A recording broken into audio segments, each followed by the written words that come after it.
Under President Tinubu's administration, the South South region has witnessed landmark projects and policy interventions that are changing lives and redefining our economic future. In infrastructure, the President approved the extension of the Lagos-Calabar Coastal Highway through Edo State, unlocking new opportunities for trade, tourism, and investment along our coastal corridors. But before I actually answer the question, I want to thank Mr. President, the President of the Federal Republic of Nigeria, President Bola Ahmed Tinubu, GCFRO, for first appointing me as a Senior Special Assistant on Community Engagement for the South South region. The South South region has 6 states. Thank you very much. Thank you. 6 states and 123 local governments. Truly is a grassroots president.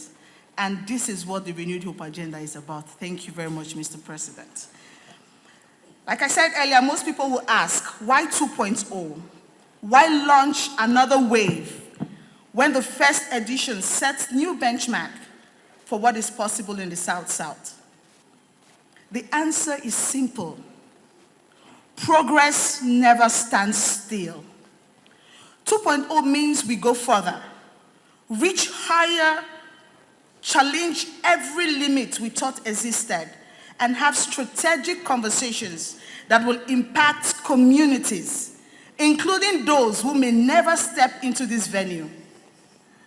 The conversations, collaborations, and commitments born here will echo across the nation. And on this call, I welcome you all to the 2nd edition of Road to South South. Thank you very much. A flagship platform of the Office of the Senior Special Assistant to the President on Community Engagement for the South South region. And it is created to strengthen dialogue, promote inclusion, and build stronger partnerships between governments and our people. Last year, we convened the 1st edition of this event. Our objective was to create a listening platform, an avenue for the government to hear directly from the communities of the South South, and to ensure that their voices shape national priorities. We have empowered thousands of local farmers through Project N from the Soil, introducing life-changing labor-saving farm machinery recognized by international partners and state governments. The ripple effect touched every sector, from women-led cooperatives to youth innovation and global partnerships. But for every milestone we reached, new questions emerged. How do we sustain? How do we scale our efforts? How do we move the South South beyond oil and gas towards a smart, diversified, and inclusive economy? Road to South South 2.0 is our answer. It's about deepening impact, investing in agribusinesses, renewable energies, education, and technology transfer. It's about translating global trainings into local action, turning international investment into community wealth. It's about building the South South into a model of transformation for all of the Nigerian people. Today, as we open the Road to South South 2.0, we come together to celebrate the tangible progress made under the leadership of His Excellency President Bola Ahmed Tinubu, GCFRO, through the Renewed Hope Agenda. We all seated in this room can agree one thing: regional development is the backbone of national progress. When one region strives, or when one region thrives, others rise with it. And together, we build a stronger, bigger, better, and more prosperous Nigeria. This edition reflects continuity and impact, a testimony that the South South is not on the margins of development, but at the center of Nigeria's transformation. Under President Tinubu's administration, the South South region has witnessed landmark projects and policy interventions that are changing lives and redefining our economic future. In infrastructure, the President approved the extension of the Lagos-Calabar Coastal Highway through Edo State, unlocking new opportunities for trade, tourism, and investment along our coastal corridors. The completion and ongoing rehabilitation of the key federal roads, such as the East-West Road, the Benin-Sapele-Warri Highway, the Eleme-One axis, have also eased mobility and boosted commerce. The list goes on. This second edition builds on that foundation.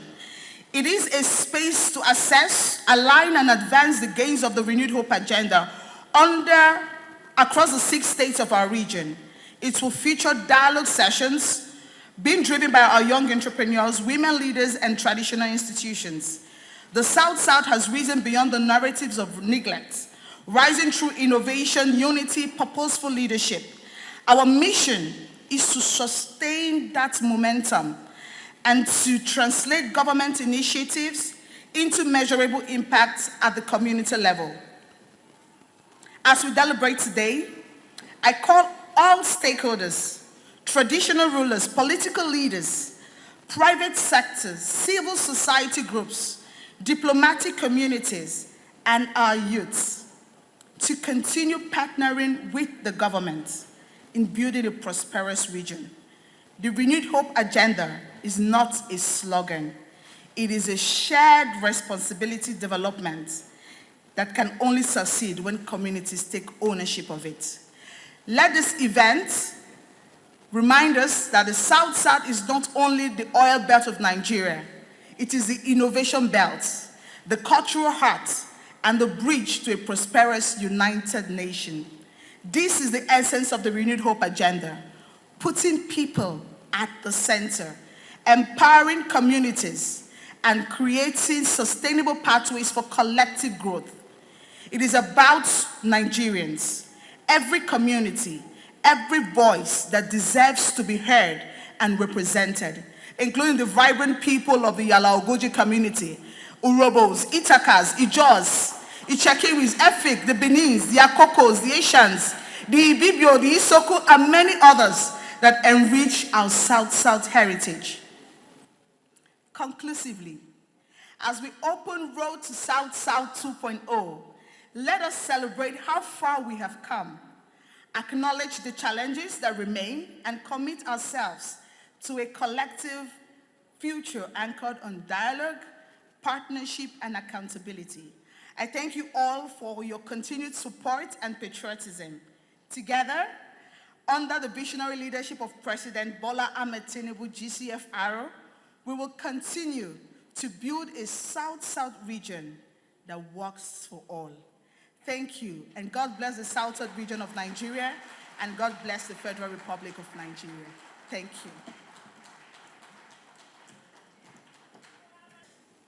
The Renewed Hope agenda finds its stress test and perhaps its greatest opportunity right here in the Niger Delta. Transformation is not an option, it's an overdue debt of justice and a prerequisite for sustainable national security and economic resilience. So how do we transform? First, strategic policy intervention must be rooted in ecological justice and economic diversification. We must move beyond palliative cleanups to a comprehensive Niger Delta Environmental Restoration and Sustainability Act. This policy should mandate and fund the total remediation of polluted lands and waterways, hold polluters accountable, and establish a coordinated framework for environmental monitoring. Concurrently, we need a South-South economic diversification blueprint. Policy must strategically incentivize private sector investment in gas processing, petrochemicals, blue economy, marine transport, fisheries, aquaculture, tourism, and sustainable agriculture. The Presidential Compressed Natural Gas Initiative, for example, must have a deliberate and disproportionate implementation footprint here, creating industrial hubs and jobs. Second, federal collaboration must mean tangible institutional partnerships, not tokenism. Collaboration cannot be a mere meeting of minds in Abuja. It must be a measure of resources and mandates on the ground. This requires infrastructure convergence. The Federal Ministry of Works, NDDC, and state governments must align their budgets and projects to deliver a single integrated roadmap for regional connectivity, completing the East-West Road, deepening seaports in Port Harcourt, Warri, and Calabar, and modernizing interstate bridges. Security and development nexus.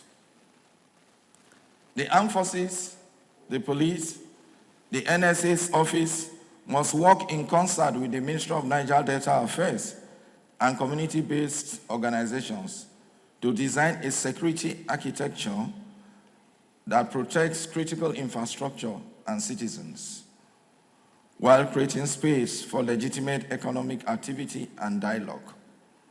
Security for pipelines must also mean security for the people and their livelihoods. Human capital synthesis. The federal ministries of education, health, and innovation must partner with state governments to establish centers of excellence in energy studies and environmental sciences in universities across the zone, and upgrade primary healthcare facilities in oil-bearing communities. The Renewed Hope youth and women empowerment programs must have a targeted, high-impact quota for the region. Third, we must institutionalize community stakeholdership. True transformation not be done to the people, it must be done with them. Strategic policy must include a mandatory community development agreement framework for all major projects, ensuring local content in employment, procurement, and social impact. Our traditional institutions and youth leaders must be integral partners in the planning and monitoring of projects. In conclusion, the transformation of the South South is the unfinished business of our national building. It is the most strategic investment we can make in Nigerians' peace, stability, and economic future. The Renewed Hope agenda provides us a new covenant, a covenant of collaborative action, of environmental remediation, of economic justice, and shared prosperity. Let this convergence not be another talk shop. Let it be the launchpad for a new actionable compact between the federal government, the states of the South-South, the private sector, and the people. Let us walk this road together with determination, integrity, and relentless focus on results. The time for transformation is now. The tools are strategic policy and genuine collaboration. The will, as demonstrated by this gathering, must be unwavering. Thank you, and may God bless the South South and bless the Federal Republic of Nigeria. God bless all of us. Thank you.